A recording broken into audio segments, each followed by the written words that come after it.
প্রিয় মুসলিম ভাইয়েরা, আজ 10ই মহরম। এই মহরমের তাৎপর্য অনেক। এখানে যেহেতু আলেম সাহেব আছেন, উনি মুনাজাতের পূর্বে দু একটি কথা বলবেন। এই 10 মহরমে আল্লাহ বসেন আরশে, এবং এই 10 মহরম উচিলায় পাপী তাপী মুক্তি পায়, এবং নবী রাসূল অনেকেই এদিনে মুক্তি পেয়েছিলেন, এবং আল্লাহর তরফ থেকে রহমত বর্ষণ হয় দুনিয়ায়। কিন্তু আমরা যে কারবালার প্রান্তরে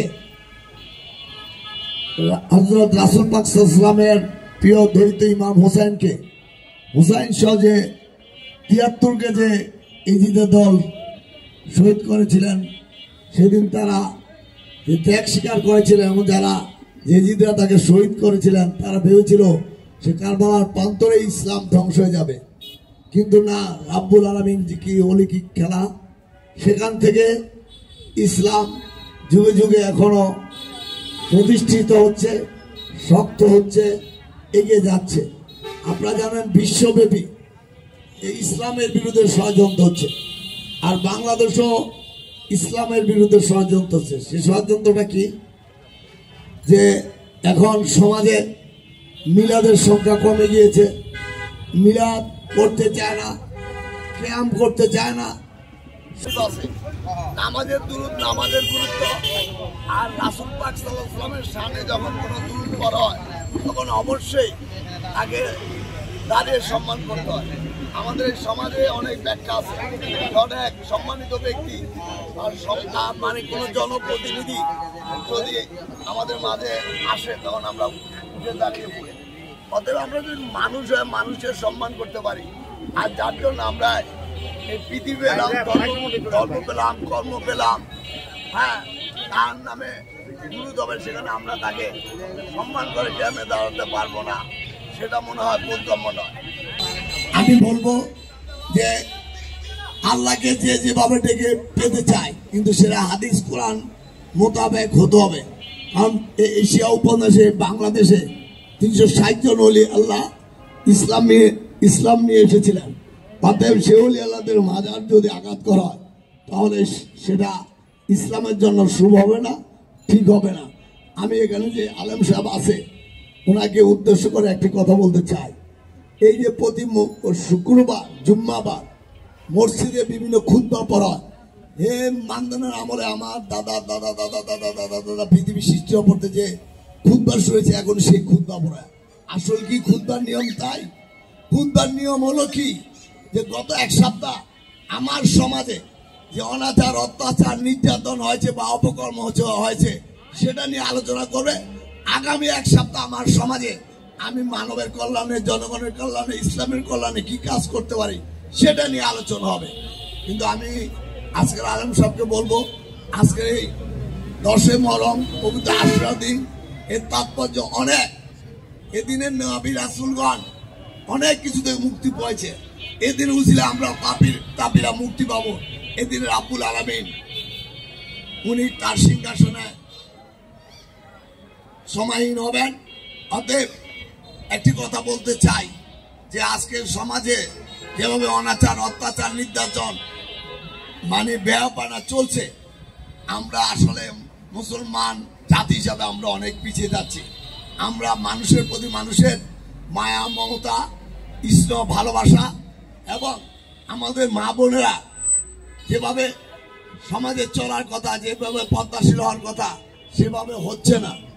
আরে রাত্রে 11টা 12টা পর্যন্ত দেখি আমাদের মা বোনেরা রাস্তায় বোরকা পরে, কিন্তু রাস্তায় হাঁটে। আর সন্ধ্যার পর আমাদের মা বোনেরা রাস্তার বাইরে থাকবে কেন? আমি মনে করি রাব্বুল আলামিন আমাদের প্রতি অনেক রহমত দিয়েছেন, তার জন্য আমাদের সমাজ এখনো টিকে রয়েছে। নাহলে আমরা যে ধরনের পাপাচার কাজ করি, আমাদের অনেক আগে ধ্বংস হয়ে যাওয়ার কথা। অতএব এই 10 মহরম কারবালার প্রান্ত থেকে আমাদেরকে ইসলামের জন্য শিক্ষা করতে হবে। ইসলাম ভোগের নয়, ইসলাম হলো ত্যাগের।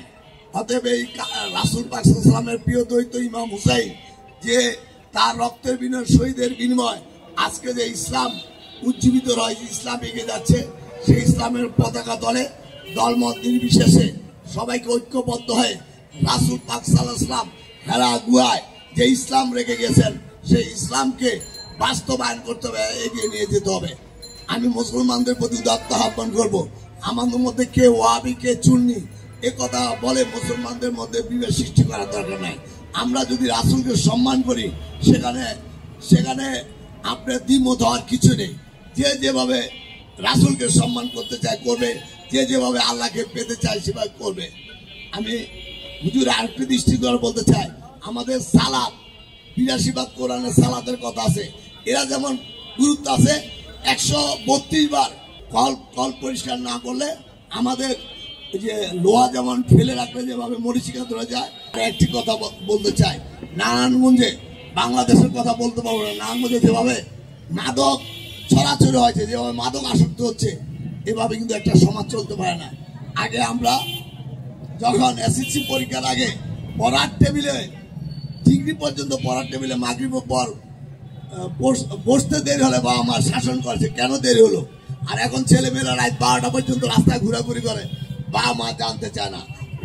সকালে তার ছেলে নেশা করে ঘুমে রয়েছে, বাবা যদি ধমক দেয়, মায়ে বলে না ছেলেটা শরীর খারাপ। অতএব আসুন, নারায়ণগঞ্জে যেভাবে মাদক আসক্ত ছড়াছড়ি হচ্ছে, আমরা এই মাদক আসক্তকে পরিহার করি, আমাদের ছেলেমেয়েরা যেন সুস্থভাবে সমাজে বসবাস করে। ইসলামও নেশার ব্যাপারে হারাম, এবং যে নেশা করে সেটাও জায়েজ নয়।